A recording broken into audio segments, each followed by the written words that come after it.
Good morning, Kansas City. Thanks for joining us on another fun episode. I am excited again to interview a student that came from our public school system here in Kansas City Public Schools, and honored to have as a guest today, Jermaine Reed.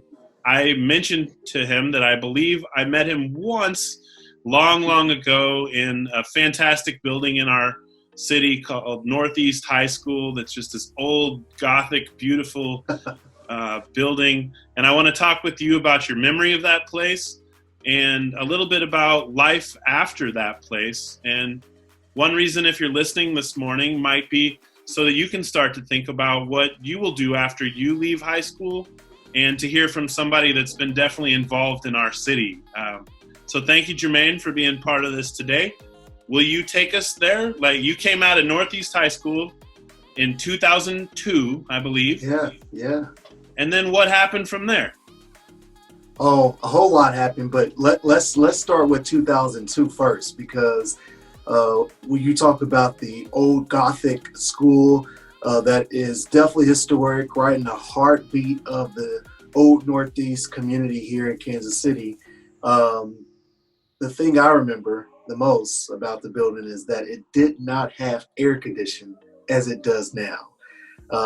And while a great school, my principal freshman year was Stephen Brown, who's still around. I get an opportunity to see him different places. He and his wife are very active in their local church, but then I get a chance to see them periodically. Then Miss Ernestine Clark was my principal when I graduated from Northeast in 2002. And ironically enough, not in preparation for this discussion, I have an article from my senior year that was featured in the Kansas City Star from that year. And so this was an article that talked about my time as a student at Northeast, but not only as a student, but also as someone who was making a difference in the community.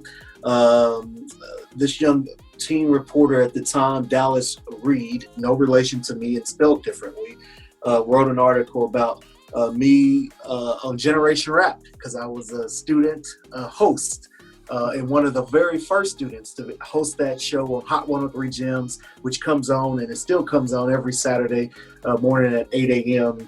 But then also just my time in our community and been involved. And I even looked down and it shows my grade point average of a 3.5 at the time. So good times, but that's something really awesome. that randomly, as I sit here in my office downtown Kansas City. Something you still treasure. That's fun. I've been on that panel once myself for Generation Rap because I taught creative writing at Paseo for so long, and some of my students became hosts. Essence Mitchum, a name that I remember, she ran the show for a little while. So thanks for bringing me back to that memory. I forgot I was on Generation Rap with Jim Nunnally and Granddad. And the whole group. Well, and interestingly enough, and I think about it, this is almost 20 years later, look back for me, because come next year, it will be 20 years that I was senior class president there at Northeast and student body president high school. And if you walk through the building there at Northeast, you will see emblems that are hanging that says class of 2002. It was the very last I called it graffiti, but emblems that we left on the wall. They're on the third floor and down on the very first floor near the cafeteria. And so great time. I do remember some not so fond things at the time as well, because I had teachers and counselors, unfortunately, who discouraged me and told me that I wasn't smart enough, or that I didn't put in the right amount of time, and I wouldn't be able to even go to college. And so those things were something that were kind of sore spots, but it didn't necessarily deter me because I was able to get into the University of Missouri at Columbia and graduated there with the political science degree. A great time in Columbia, and met a lot of great friends and people who have been part of my contacts for a very long time. And from there, went to Washington, D.C., worked on Capitol Hill. I have some very good memories of then Senator Barack Obama just coming to the Hill as a senator, and working with his staff and his team. And I worked at the Congressional Black Caucus Foundation, and then having an opportunity to just interact with so many influential individuals during that time, and living in Washington, D.C. for 3 years.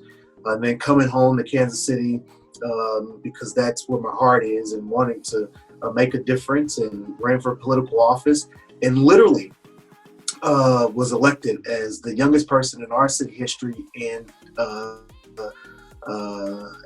at the age of 25 years old. And speaking of, in no preparation for this interview, I have another article. No, we need props. Props are awesome. This is probably the best interview you guys are going to have. I'm telling you, man, you're ready. But this article actually is when I was 15 years old. I had interned in Alvin Brooks, his city council office. He's a mayor pro tem and a mentor of mine. But this article was featured in one of the local sections of the Star. And it talks about me being active in Kansas City, in our community. And the reason why I point it out is because every time I think about this article, it is a reminder that literally 10 years later, I was elected to the city council as the youngest person in our city history. And it sort of talks about that. It talks about me riding the city bus downtown, volunteering for Habitat for Humanity, and doing a number of things. But it all started with my drive from Northeast High School and KCPS. At the time, Northeast was a law and military magnet and public service. It had a theme. Most of my friends were going to private school like Rockhurst and other places in Pembroke, and I couldn't afford that. Our family wasn't able to get a scholarship or anything, and so I went to Northeast, and don't regret it. Don't look back on it, because it was a really important moment for me that always stands out. Very good. Thank you for sharing that. Like you, I'm from the district. I graduated from Lincoln Prep in 96, and something that I consider a big part of my development, and why I'm aware and kind of part of the community in the way that I am. And I appreciate you, sir, for how you knew and then you got involved, and you've been involved quite a long time, right? That's neat to look back and see. You know, that hasn't just been yesterday. For young people who are listening, you know, maybe you could give them some of these thoughts that you think they most need right now. These aren't long segments. I would love to explore more about, like, one thing is, if you're not aware, this man ends up at dang near every cool event that I've ever heard of. You are going to the Super Bowl next week, right? I just bought tickets yesterday, actually. And you did go last time, yes. Yeah, I did. Yeah, right? I know. So I'm friends with them on social media and get to see a lot of the things that you experience. And that's just the tip of the iceberg as well. I know, my man. I've seen all kinds of events that you are in, like the back of a parade or something, and there's Jermaine again. I feel like it's kind of a Where's Jermaine instead of Where's Waldo kind of spotting. Maybe you should start that Kansas City book. Where's Jermaine? Anybody out there wants to draw it? So yeah, how does that feel to go to all of these things? And did you think that would be part of your life, early on? So you know what? I'll tell you. Literally last week, I attended the inauguration of President Biden and Vice President Kamala Harris. I saw pictures you took. They were probably, 100 feet from the whole thing, right? Yeah. This, let me see. I'm sitting in my office, so I've got, I guess, all these great props. Let's see. I was seeing if I can find my ticket. Oh, yeah, here it is. And again, no preparation for this, but just crazy enough. It's inspiring. You keep it around you. Well, it's here in my office.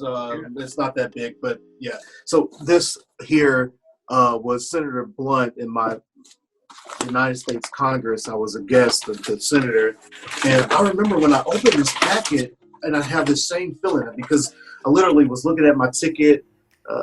See, here you go there, and then it was showing me like where I was sitting and everything, and I literally was right in front of the actual stage, and I was sitting with the Joint Chiefs Justice. And all of the president's cabinet was literally behind me where I was sitting, and then a bunch of Secret Service folks and everything. And the reason I mention it is because I had to have an escort. We had a military escort, and then we had a Senate staff member who was escorting us. And it was a moment where I had to feel like I was pinching myself. Yeah. And I turned to my escort, who was a young African-American male, and I said, hey, man, this is not every day. I said, I'm a kid from the hood, and this means a lot to just be here. And granted, I have, as you mentioned, attended probably a lot of great events and done a lot of good things, but there are moments, and that was a moment when you knew the world was watching, and the reality for me was that here I am, having an opportunity to be a part of this very important moment in our nation's history. And I have a front row seat to experience it. And so I have to pinch myself at times, but I am humble, I'm blessed, and I have never forgotten where I've come from because it has meant the world to me. It makes me want to cry thinking about it. No, you're going down memory lane. Representing, like I feel very much, I've never lived anywhere else, and I've lived 43 years in Kansas City and taught and as an educator for 21 of those. So I feel very connected to this place. And if I were to move, I don't know that I would feel that way about another place, but maybe so. Who knows? I'm probably pretty dedicated wherever I go.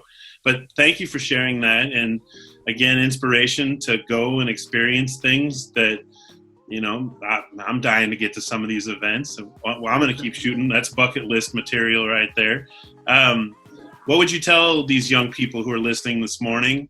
You've given them a great narrative and a really powerful example of how school served you well. Thinking maybe, and not all the way, I think that it's obvious to point that out. School doesn't always serve everyone well.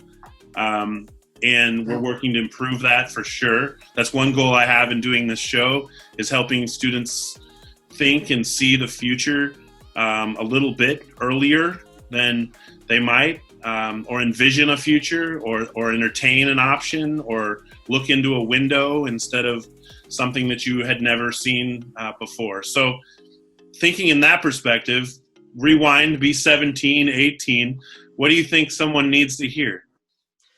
Well, it's the very same words that I said at 17, 18 from a book that I read called I Dare You. The book is written by a gentleman named John Danforth. There's about 2 or 3 quotes in that book that stand out.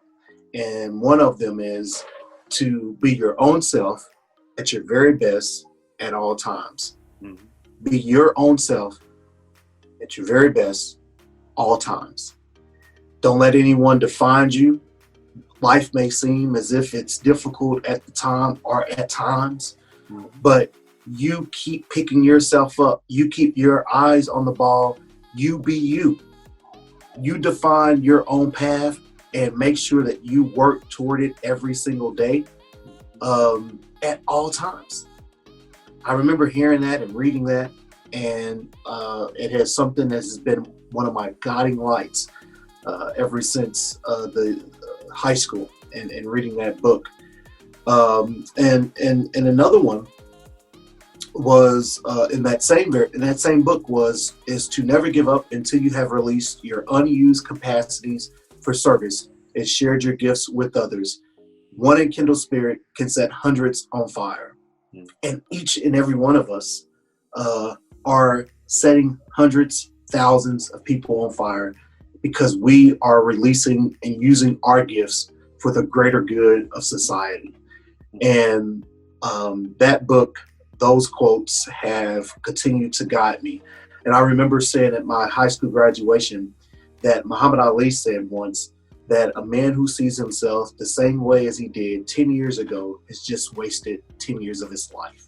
Mm-hmm. And we have an opportunity not to waste time, not to waste 10 years, not to waste 10 minutes, not to waste 10 months, but we can continue to set and do things and set the trajectory of what our life will look like. You might have had a child. You might have come from a single parent household and you didn't think nothing was possible. But life is our world is our oyster.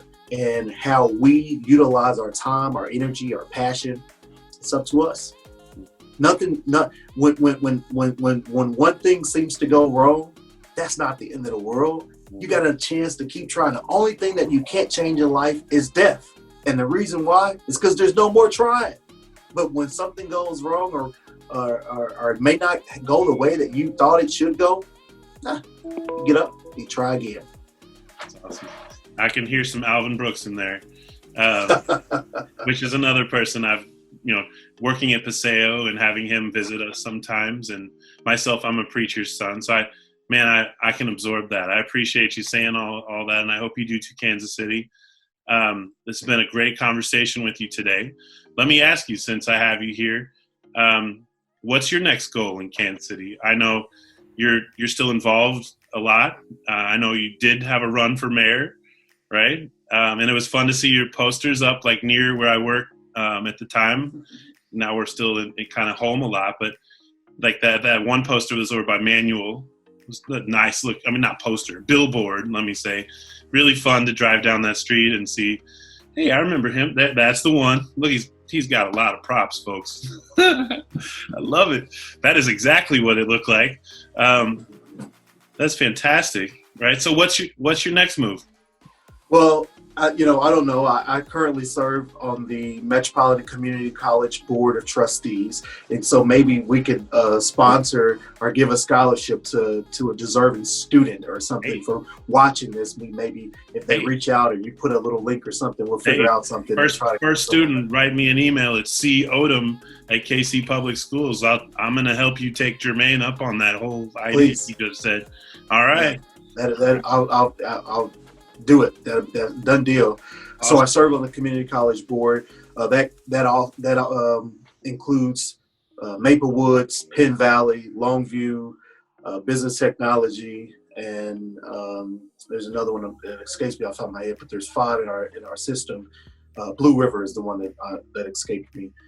So I'm serving on that, have an opportunity to make a difference in community college and education. I think that's one way of doing things. Obviously, I served on the city council as well, and served for 8 years, and was responsible for a number of projects from public infrastructure to grocery stores there on Prospect, the 31st in Linwood, the Aldi's grocery store at 39th.